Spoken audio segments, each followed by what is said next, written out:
오늘 주신 하나님의 말씀은 민수기 26장 5절로 11절 말씀입니다. 우리 한 절씩 교독할게요. 주보를 보시거나 성경을 책을 보시고 제가 먼저 맞들어 읽겠습니다. 이스라엘의 장자는 르우벤이라. 르우벤 자손은 한옥에게서 난 한옥 종족과 발루에게서 난 발루 종족과 헤스론에게서 난 헤스론 종족과 갈미에게서 난 갈미 종족이니 이는 르우벤 종족들이라. 계수된 자가 43,730명이었더라. 발루의 아들은 엘리아비요. 엘리아비의 아들은 느무엘과 다단과 아비람이라. 이 다단과 아비람은 회중 가운데서 부름을 받은 자들이니 고라의 무리에 들어가서 모세와 아론을 거슬러 여호와께 반역할 때에 땅이 그 입을 벌려서 그 무리와 고라를 삼킴에 그들이 죽었고 당시에 불이 250명을 삼켜 징표가 되게 하였으나. 우리 11절은 함께요. 고라의 아들들은 죽지 아니하였더라. 아멘. 반전의 역사를 써가시는 하나님이란 제목으로 함께 말씀의 은혜를 나누기 원합니다. 여러분, 신약 성경에 가면 한 장짜리 짧은 성경 유다서라고 있어요. 그 유다서에 보면 기회가 있었지만 끝까지 회개하지 않고 결국은 하나님의 심판을 받은 저주의 대명사, 불명예의 대명사와 같은 세 사람의 이름이 나와요. 우리 주보에 있는데요. 이들은 신약시대를 살아가는 지금까지도 죄인의 대명사로 불려지고 있는 사람들이에요. 자, 여러분 주보에 있는데요. 유다서 1장 11절 한번 같이 읽을게요. 시작.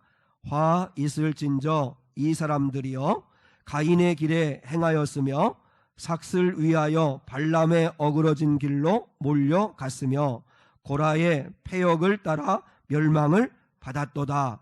세 사람이 나오죠. 가인, 발람, 고라. 이 구약의 세 사람은 가장 불명예스러운 이름, 가장 저주받은 이름, 죄인의 대명사로 불려지는 사람들이에요. 이 세 사람이 이렇게 나와요. 그런데 저는 민수기 말씀을 읽다가 오늘 본문 11절을 읽고 깜짝 놀랐어요. 물론 요번에 놀란 건 아니에요. 이제 예전에 이 말씀을 그리고 요번에 다시 읽다가 이 말씀을 깊이 묵상하다가 큰 은혜를 받아서 특별히 창립주일에 오늘 이 말씀을 함께 나누었으면 좋겠다 해서 준비했어요. 자, 11절, 오늘 본문 11절은 이렇게 되어 있어요. 시작. 고라의 아들들은 죽지 아니하였더라. 여러분, 분명히 아버지 고라가 반역을 일으켜서 여호와께 반역하여 죄를 저지르고 그래서 심판을 받을 때 그의 후손들도 다 죽었다고 성경에 분명히 기록했어요. 한번 볼까요? 민수기 16장 32절로 33절이에요. 자, 주보에 있는데요. 자, 민수기 16장 32절로 33절에 이렇게 기록해 놓았어요. 시작. 땅이 그 입을 열어 그들과 그들의 집과 고라에게 속한 모든 사람과 그들의 재물을 삼킴에 그들과 그의 모든 재물이 산채로 스올에 빠지며 땅이 그 위에 덮이니 그들이 회중 가운데서 망하니라. 여러분, 분명히 오늘 보니까 분명히 고라와 고라에게 속한 모든 사람과 모든 재물이 다 땅에 삼켜졌다. 그러니까 하나님의 심판을 받아 죽었다는 거죠. 죽었다는 거예요. 그런데 오늘 민수기 26장 11절에서는 고라의 아들들이 버젓이 살아있다고 우리에게 알려주고 있다는 거예요. 그러면 첫 번째 우리가 생각해야 할 것은 뭐냐면 고라의 아들들이 어떻게 살아날 수 있었을까 하는 거예요. 이거는 의외로 어렵지 않아요. 의외로 쉬워요. 여러분, 영순위로 척결의 대상이 되어야 할 게 고라의 아들들이잖아요. 그러니까 아버지가 반역죄를 저질러서 하나님의 심판을 받아서 저주의 이름을 얻게 되었는데, 그러면 그의 아들들도 당연히 죽임을 당하거나 죽어야 되는데, 그런데 오늘 본문에는 그 아들들이 살아있다고, 죽지 않았다고 우리에게 분명히 가르쳐줘요. 그 이유가 뭘까? 그 이유는 아버지의 반역의 자리에 이 아들들이 함께하지 않았다는 거예요. 여러분, 우리 하나님이 얼마나 좋으신 분이냐면, 하나님은 심판하실 때, 하나님이 벌을 내리실 때, 그때 먼저 하시는 일이 있어요. 뭐냐면 경고를 하시는 거예요. 경고는 뭐죠? 경고는 기회를 주는 거예요. 기회.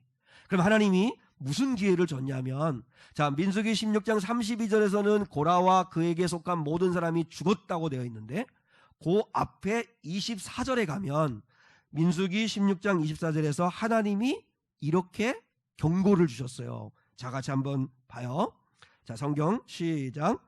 회중에게 명령하여 이르기를 너희는 고라와 다단과 아비람의 장막 사방에서 뭐하라?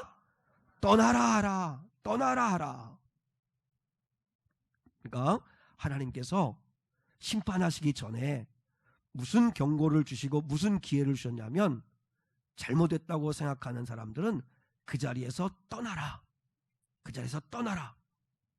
그런데 그때 고라의 아들들이 그 반역의 자리에서 떠나간 거예요. 떠난 거예요. 그래서 그 아들들은 죽지 않았다는 거예요. 그러면 참고로 이제 이해가 돼야 되니까, 그러면 아버지 고라가 지은 죄가 뭐였는가를 잠깐만 생각해 볼게요. 어렵지 않아요. 제가 쉽게 설명을 할게요. 고라는 레위의 후손이에요. 레위의 후손. 여러분, 이스라엘의 12지파 가운데 레위 지파가 성전과 성막에서 봉사하던 사람들이잖아요.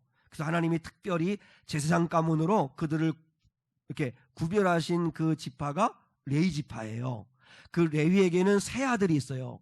그냥 이름은 몰라도 괜찮은데, 게르손, 고핫, 무라리.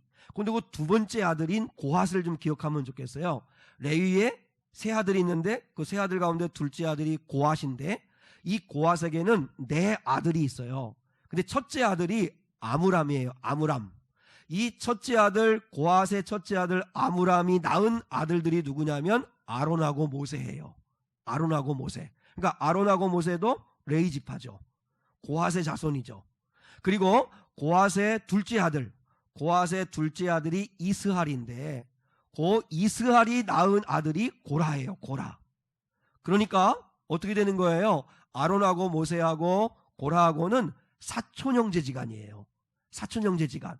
고라의 큰아버지가 아론과 모세의 아버지 아므람이고, 그리고 아론과 모세의 작은 아버지가 고라의 아버지인 이스하엘이에요. 이스할. 그러니까 이 고라하고 아론하고 모세하고는 아주 가까운 사이예요. 아주 가까운 사촌지간이에요. 그런데 하나님이 그 고핫 자손들에게 맡겨진 일이 좀 달랐어요. 하나님이 아론하고 모세에게는 무슨 일을 맡기셨냐면 제사장의 일을 맡겼어요. 그래서 예배 인도하고 제사 이렇게 인도하고, 그리고 백성을 위해서 축복 기도도 해주고, 그리고 백성들을 위해서 대신 중보 기도도 해주고 하는, 그러니까 어떻게 보면 오늘날은 성직자의 일을 그들에게 맡긴 거예요. 그리고 그 나머지 고핫 자손들, 이제 고라를 포함해서 나머지 고핫 자손들에게는 무슨 일을 맡겼냐면, 이제 성물 있잖아요. 성물. 그러니까 언약궤나 뭐 이렇게, 또 아니면 뭐 등잔대나 금촛대나 이런 하나님을 예비하는 성막에 사용되어지는 그 성물을 어깨에 메고 운반하는 일을 그들에게 맡겼어요. 사실 여러분, 이 일도 엄청나게 중요한 일이에요.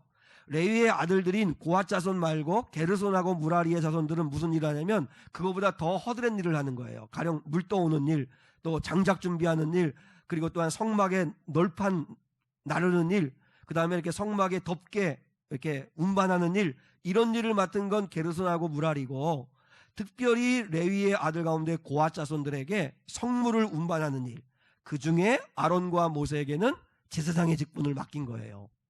그런데 고라가 그날도 이제는 이렇게 성마에 가가지고 성물 운반하고 일하고 와서 마음이 좀 안 좋은 거예요. 왜냐하면 마음에 비교하는 마음이 생긴 거예요. 똑같이 나도 레위 후손이고, 그리고 우리가 고핫 자손인데, 아니 왜 아론하고 모세는 제사장의 직분을 감당하고 우리는 이렇게 막노동과도 같은 어깨에다가 짐 메고 운반하는 허드렛 일 같은 이런 일을 감당해야 되느냐고 비교하기를 시작하니까 자기들이 하는 일이 좀 우스워 보이는 거예요. 그리고 하찮아 보이는 거예요.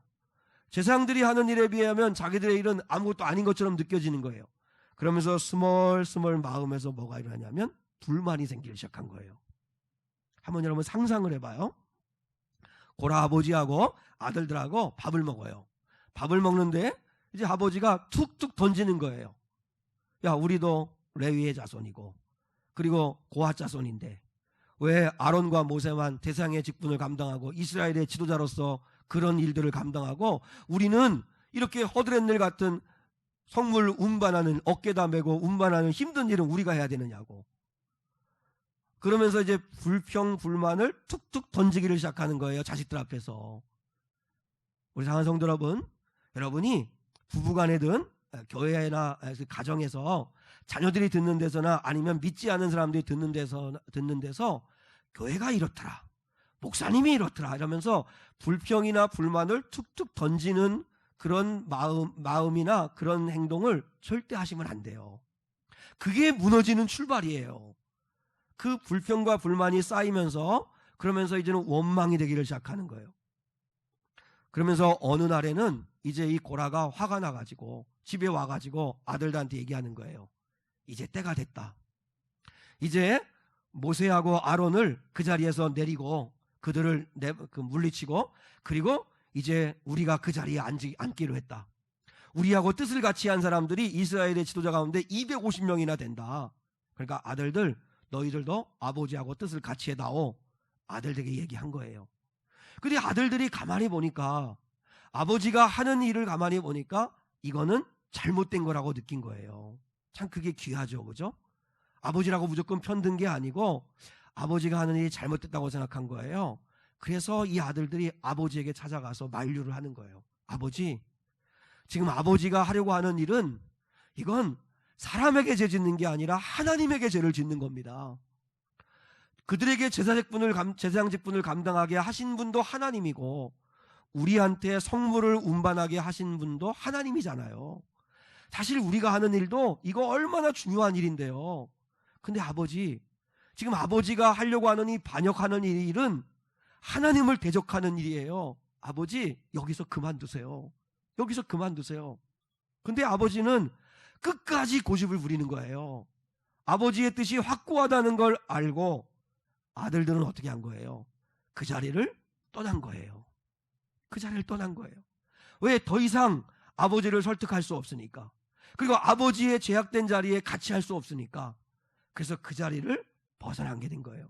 그래서 살게 된 거예요. 여기서 중요한 메시지가 하나 있어요. 뭐냐면 나와 함께하는 사람들이 어떤 사람들인가를 늘 점검하며 살아야 된다는 거예요. 왜 그렇죠? 늘 내가 함께하는 사람들에게 내가 영향을 받기도 하고 영향을 주기도 하기 때문이라는 거예요. 그렇기 때문에 내가 지금 어울리는 사람들이 어떤 사람이냐를 늘 점검해야 돼요. 영향받기 때문에 그래요. 근데 고라의 아들들은 아버지와 함께하는 그 자리를 떠났어요. 맹모 삼천지교라는 말 아시잖아요, 그죠? 그 맹자의 어머니가 얼마나 교육열이 뛰어난지. 그래서 자식 맹자를 위해서 3번이나 이사도 하고 그러면서 이제 훌륭한 아이를 키워냈다는 아주 그런 이야기인데, 맹자의 어머니가 관심 가진 게 뭐죠? 내 아들 맹자가 어떤 영향력 아래 살아가는가를 민감하게 생각했다는 거예요. 그래서 이 아이가 공동묘지 근처에서 살아가니까 늘 곡하고 장례 흉내내야 내고 그렇게 하고, 또 시장가에 사니까 늘 장사하고 그 장사 흉내만 내고, 그래서 이제 물론 서당 근처로 옮겼더니 그때부터 공부하기 시작했다, 뭐 이런 이야기인데, 중요한 건 뭐냐면 이 아이가 어떤 영향을 받고 사는가, 누구에게 영향을 받고 사는가, 누구와 어울리며 사는가, 그걸 점검했다는 거죠. 그래서 여러분, 시편 1편에 복 있는 사람은 이라고 말씀했어요. 누가 복 있는 사람이냐? 복 있는 사람은 악인의 꾀를 쫓지 아니하며, 할 때 여기서 쫓는단 말이 영어로 walk예요. 그러니까 누구와 인생길을 걸어가느냐, 그 다음에 죄인의 길에 서지 아니하며 stand, 그리고 오만한 자의 자리에 앉지 아니하고 sit, 앉고 서고 걷고 누구와 하느냐를 잘 점검하라는 거예요. 너희는 악인과 함께 하지 말라는 거예요. 왜요? 악인의 영향을 받으니까. 대신에 복 있는 사람은 어떻게 하라는 거예요? 2절에 보니까, 1편 2절에 보니까 오직 여호와의 율법을 즐거워하여 그 율법을 주야로 묵상하는 자로다. 할렐루야. 하나님 가까이 하라는 거예요. 하나님 말씀 가까이 하라는 거예요. 왜 이게 유익인 줄 알아요? 그러면 하나님의 영향을 받기 때문에 그래요. 좋은 영향을 받기 때문에 하나님이 그를 기억하세요. 우리 중고등부 청년들이나 우리 성도들에게 다 이렇게 특세 기간 동안에 이틀에 한 번꼴로 말씀을 이렇게 음성 파일을 보내드렸어요. 근데 어느 청년은 보니까 매번 보내드리는 것을 보내준 걸 가지고 이렇게 메모를 해가지고 그래서 청년 카톡에 올려놨더라고요.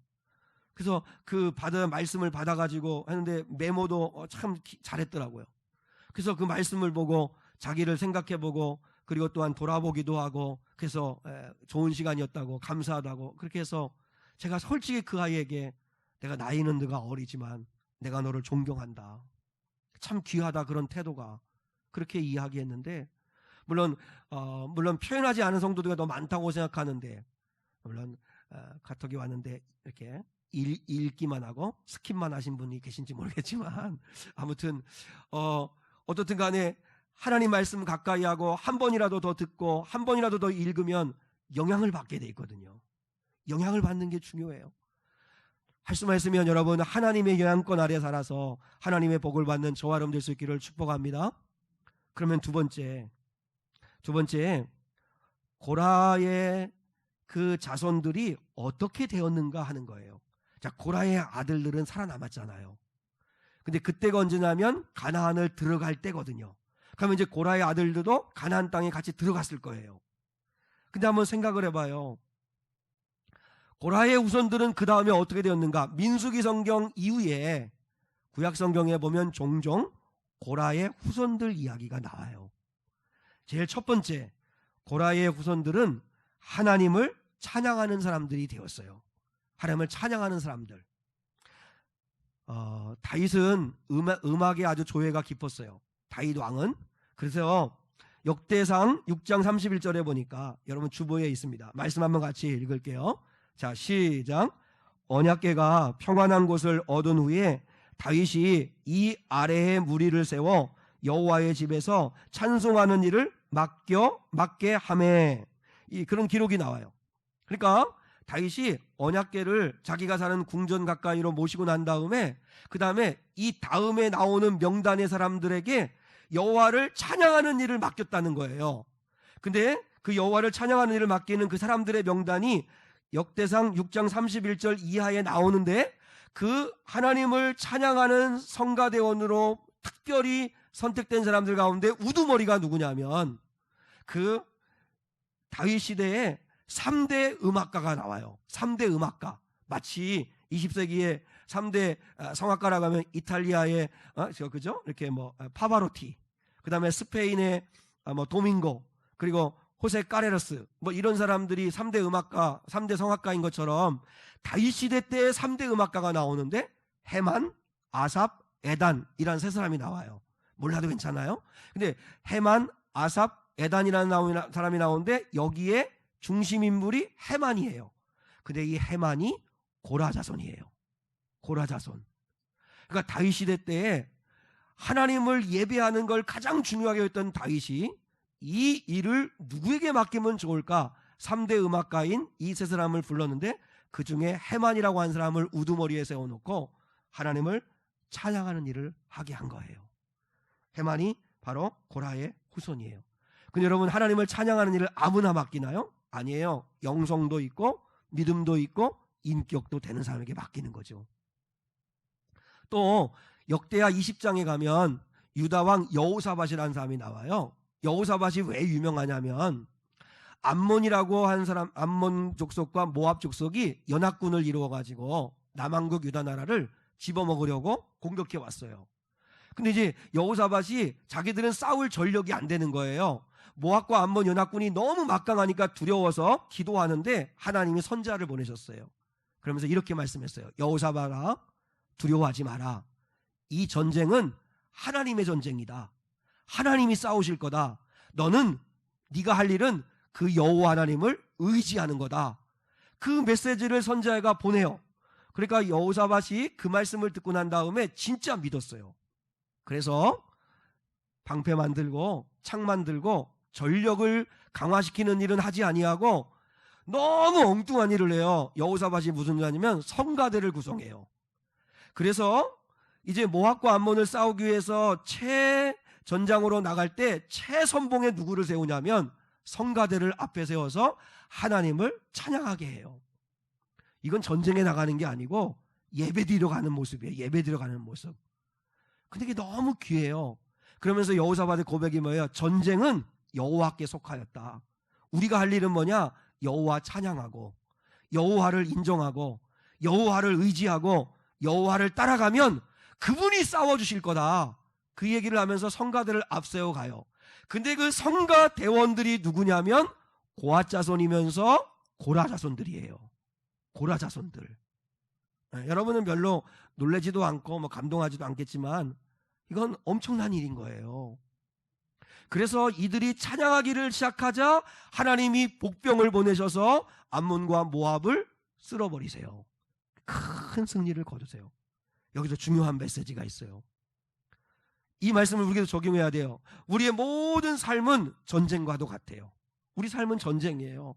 우리 학생들이나 직장생활 하시는 분들이나 진짜 여러분 교회 문 밖에만 나가보세요. 집 밖에만 나가보세요. 진짜 살벌한 전쟁터예요. 근데 기억하셔야 돼요.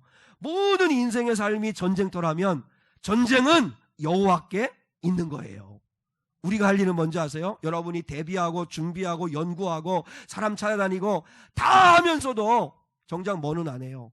하나님께 예배는 안 해요. 하나님께 기도는 안 해요. 하나님을 찬양하지는 않아요.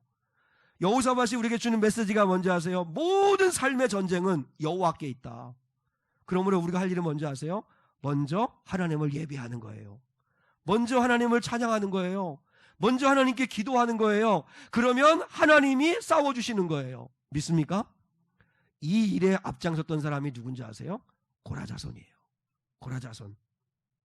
두 번째, 고라의 후손들은 성전 문지기로 충성했어요. 역대상 9장 17절에 보니까 레위인들 중에서 특별히 성전 문지기 역할을 담당했던 사람들의 명단이 나와요. 그런데 그 명단 나오는데 그 중에서 그 성전 문지기의 두목이 누구냐면 살룸이라는 사람인데 이 살룸도 고라 자손이에요. 고라 자손. 근데 여러분 우리는 뭐 성전 문지기는 뭐 경비원 같은 거지 뭐 이렇게 생각하는데 아니에요. 이 당시에 성전의 문지기는 성전의 보물을 관리하는 사람이에요.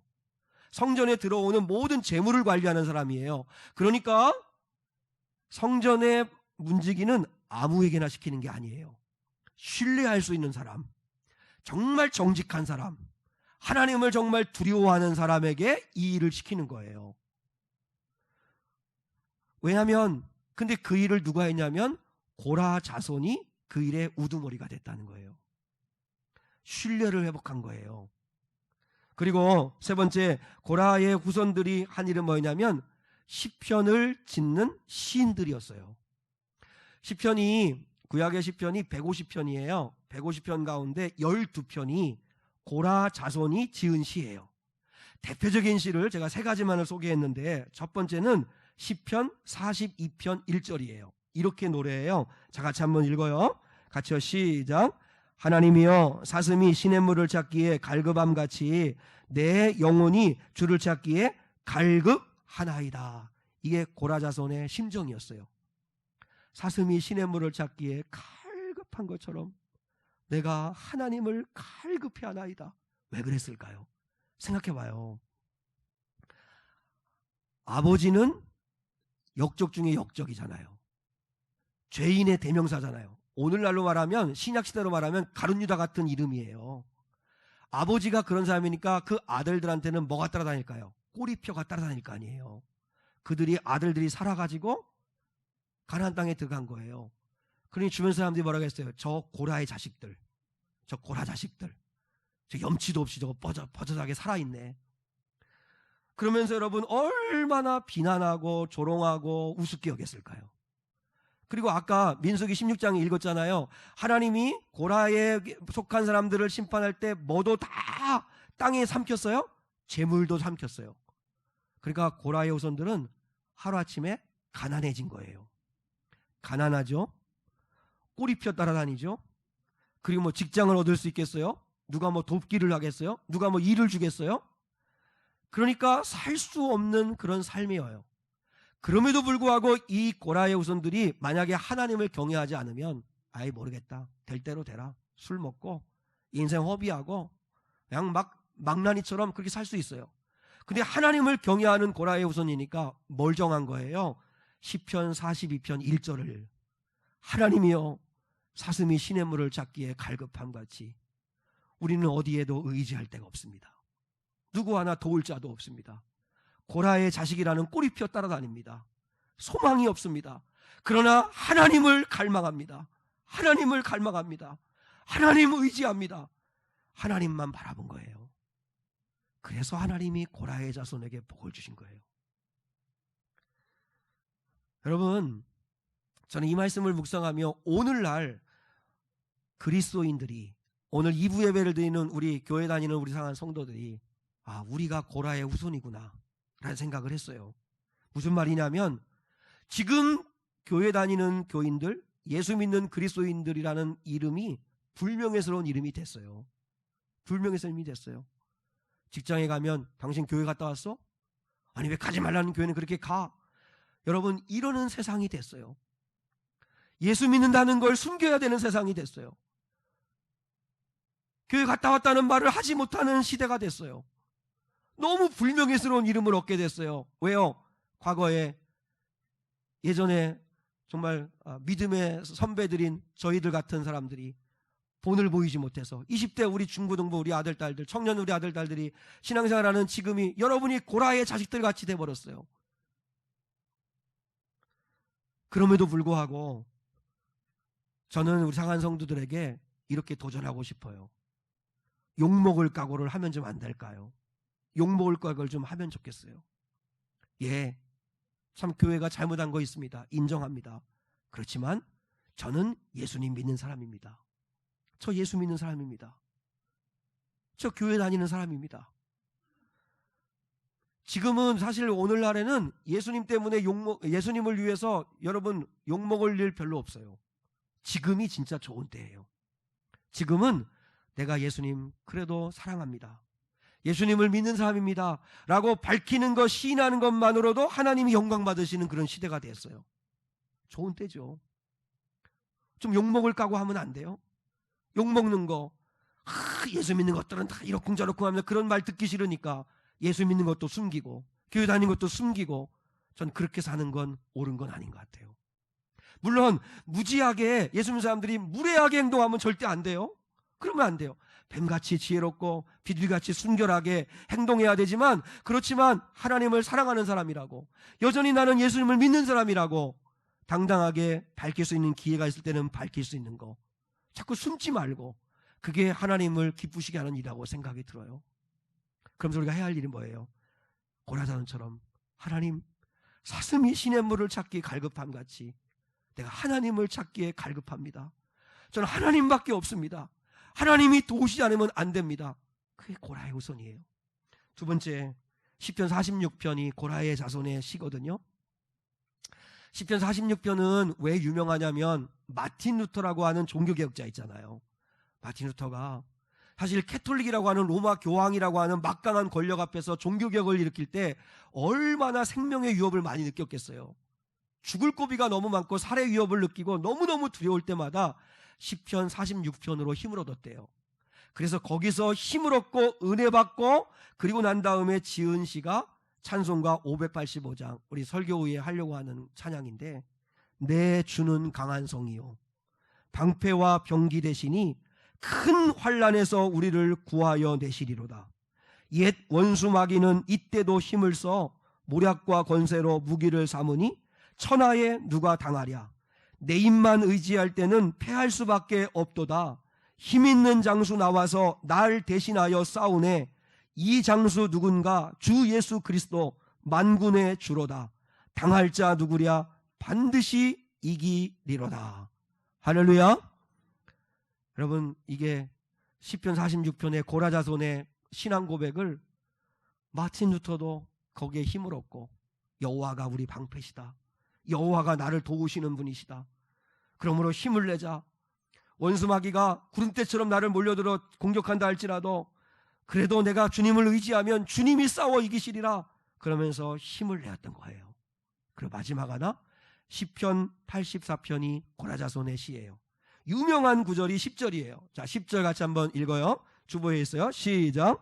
주의 궁정에서의 한날이 다른 곳에서의 첫날보다 나은즉 악인의 장막에 사는 것보다 내 하나님의 성전 문지기로 있는 것이 좋사오니. 고라자손들은 성전 문지기였다고 그랬잖아요.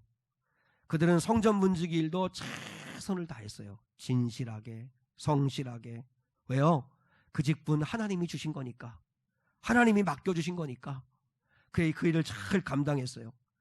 여러분, 아버지 고라는, 조상 고라는 늘 아론하고 모세하고 비교하고 그러면서 열등감에 빠지고, 그러면서 자기 일은 우스워 보이고. 여러분, 비교의식에 빠지고 열등감에 빠지면 나는 실패자처럼 보이고, 나는 못난 것처럼 보이고, 나는 소망이 없는 것처럼 보이고, 다른 사람들은 다 행복해 보이고, 다른 사람은 다 잘 되는 것 같고, 그런 마음에 사로잡혀요. 절대 그렇지 않아요. 절대 그렇지 않아요. 고라자손의 고백이 뭐예요? 하나님, 화려한 궁궐에서 떵떵거리며 배 두드리면서 호화호식하면서 첫날을 잘 사는 것보다 하나님의 성전에서 문지기로 하루를 살더라도 나는 거기서 그렇게 살고 싶습니다. 이게 얼마나 아름다운 고백이에요. 여러분, 우리도 적용해야 돼요. 하나님, 이 세상이 먹을 것 많고 즐길 것 많고 놀러 갈 것 많고 누릴 것 많고 좋은 세상이지만, 그런 하나님, 세상에 소망 두고 살고 싶지 않아요. 세상에서 첫날 만날을 정말로 호화호식하며 잘 사는 것보다 하나님을 예배하는 성전에서 하루를 살더라도 난 그렇게 살고 싶어요. 이 신앙이 여러분에게 있다면 하나님이 왜 반전의 역사를 그를 통해 써가지 않으시겠어요? 여러분, 하나님은 고라자손을 통해서 반전의 역사를 써가셨어요. 저주받은 인생, 아무 소망이 없는 고라의 자식이라는 꼬리표가 달리는 그런 불명예스러운 이름을 가졌지만, 그러나 고라의 후손은 낙심하지 않고 하나님을 사모합니다. 갈급해합니다. 하나님이 나의 방패이십니다. 하나님, 나는 주의 성전에 머물기를 기뻐합니다. 세상에 호화로운 삶을 살지 못한다 해도 괜찮습니다. 나는 하나님 나라에 소망이 있습니다. 그런 믿음으로 살았더니 하나님이 그들을 통해 반전의 역사를 써셨잖아요. 결론적으로 오늘 고라의 아들들을 통해서 우리에게 주는 메시지가 있습니다. 우리 주는 메시지 두 가지만 붙들었으면 좋겠습니다. 결론적으로 하나는 하나님이 어떤 분이신가를 분명히 알았으면 좋겠습니다. 하나님이 어떤 분이신가 분명히 아셨으면 좋겠습니다. 우리 중에는 혹시 이런 분들이 계실 겁니다. 부모님들의 어두운 과거, 부모님들의 연약함 때문에 하나님께서 나에게 벌을 주시지는 않을까, 하나님이 그래서 나에게 복 주시지 않는 건 아닐까, 그런 피해의식에 잡히는 분들이 있을 수 있습니다. 반대로 나 때문에 우리 자식이, 우리 아이들이 복을 받지 못하는 건 아닐까, 내가 좀 더 잘해주고 좀 더 보호막이 좀 좋은 보호막이 되어줬더라면 좋았을 것을, 그래서 나 때문에 혹시 우리 아이들이 잘못되는 건 아닐까, 그런 생각에 사로잡힐 수도 있다고 생각합니다. 그런데 사랑 여러분, 한때 우리나라에는 그런 책이 유행했었습니다. 가게 속에 흐르는 저주를 끊으라. 가게 속에 흐르는 저주를 끊으라. 가게 속에는 다 흐르는 저주가 있다. 그 저주를 끊어내지 않으면 그 저주는 대물림 된다. 근데 여러분, 그건 복음 아닙니다. 가게에 흐르는 저주가 어디 있습니까?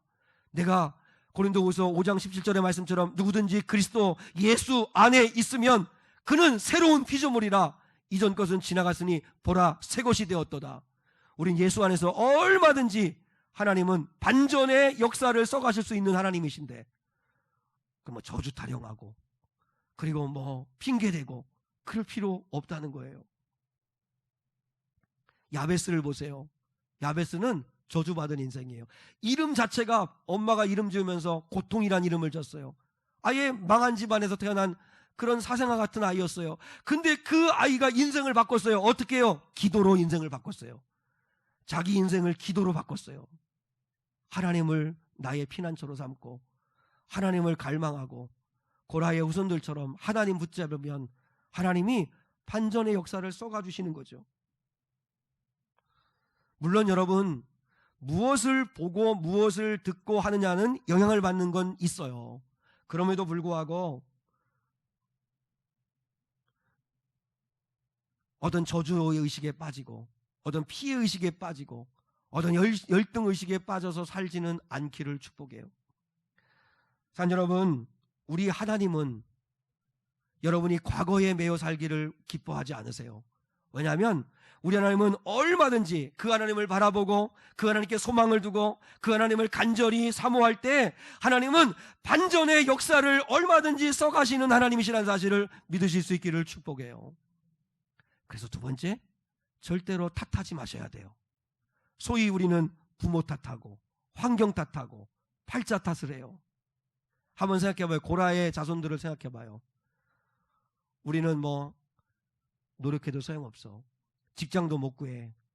완전 우리는 이제는 재산 다 잃고 가난해졌어.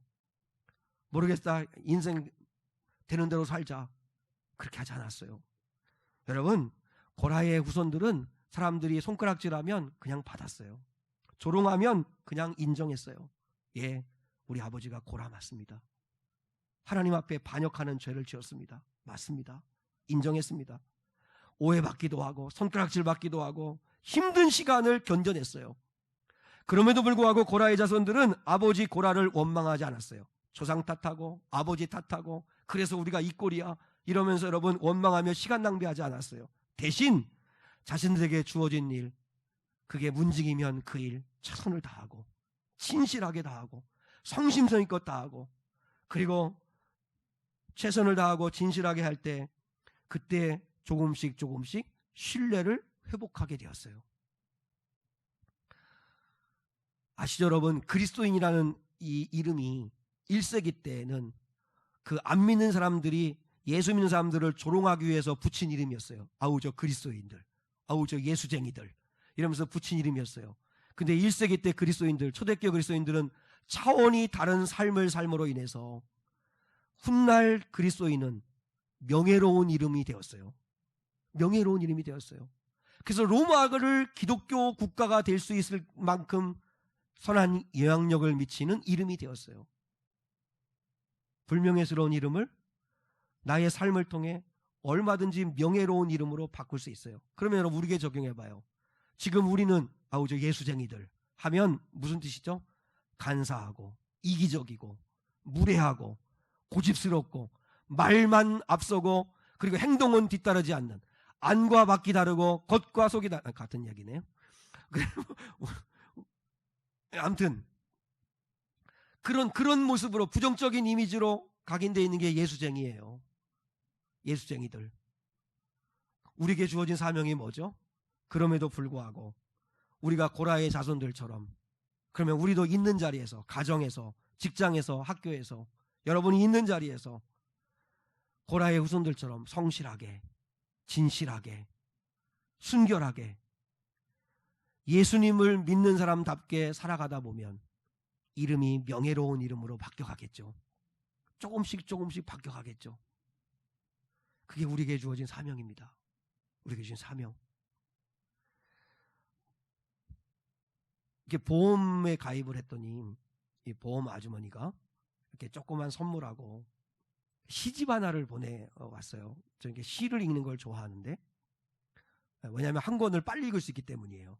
시집을 읽는 걸 좋아하는데 시집 한 권을 보내왔는데 거기서 제가 참 깊은 은혜 받은 시가 하나 있었어요. 벌레 먹은 나뭇잎이라는 시예요. 벌레 먹은 나뭇잎. 한번 들어보세요. 나뭇잎이 벌레 먹어서 예쁘다. 귀족의 손처럼 상처 하나 없이 매끈한 것은 어쩐지 베풀 줄 모르는 손 같아서 밉다. 떡갈나무 잎에 벌레 구멍이 뚫려서 그 구멍으로 하늘이 보이는 것은 예쁘다. 상처가 나서 예쁘다는 것이 잘못인 줄 안다. 그러나 남을 먹여가며 살았다는 흔적은 별처럼 아름답다. 여기서 고라자손은 벌레 먹은 나뭇잎 같아요. 벌레 먹은 나뭇잎. 상처도 많고 그리고 흠도 많고 연약해요. 그러나 이들은 하나님을 갈망했어요. 있는 모습 그대로 주님께 나갔어요. 주님을 의지했어요. 주님께 은혜를 구했어요. 결국 그들은 불명예스러운 아버지의 이름을 아름다운 명예의 이름으로 바꾸는 반전의 하나님을 경험하게 되었어요. 저는 오늘 창립 13주년을 맞이하면서 참 어려운 때 예수 믿는 이 상황에서, 이 힘든 이 상황에서 저는 오늘 민수기 26장 11절의 말씀이 너무 소망이 되는 거예요. 고라의 아들들은 죽지 아니하였더라. 고라의 아들들은 죽지 아니하였더라. 이게 마치 지금은 그리스도인들이 교회가 불명예스러운 고라라고 하는 사람의 이름을 가지고 있을지 모르겠지만, 그럼에도 불구하고 고라의 자식들처럼 하나님을 갈망하고 자신의 삶을 아름답게 바꿔가다 보면 반전의 하나님을 경험한 것처럼 우리들도 고라의 자손들처럼 하나님을 의지하고 하나님을 바라보면, 그러면 불명예스러운 그리스도인이라는 이름이 바뀌어 영광된 이름으로 바꿔주시는 반전의 하나님을 우리도 경험할 수 있지 않을까? 왜요? 그래서 고라의 아들들은 죽지 않고 살아있으니까. 교회는 여전히 살아있을 수 있고 연약한 부분 많고 벌레 먹은 것 같은 나뭇잎이지만, 그럼에도 불구하고 우리가 하나님을 의지할 때 하나님은 반전의 하나님이심을 우리에게 나타내 주실 줄 믿습니다. 우리 귀한 성도 여러분, 탓하지 말고 과거에 매이지 말고 반전의 하나님, 역전의 하나님을 의지하시고, 여러분, 고라의 자식들처럼 불명예스럽고 소망이 없는 존재가 어디 있어요? 우리는 그 정도는 아니잖아요. 그럼에도 불구하고 그들은 죽지 아니하고 살았다 하는 것처럼 하나님 의지하고 하나님 바라보고 나갈 때 하나님은 반전하시는 하나님이신 것처럼 우리에게도 반전하시는 하나님을 경험하게 해주실 줄 믿습니다. 그런 은혜를 경험하시고 그런 믿음으로 나가는 저와 여러분 되시기를 축복합니다.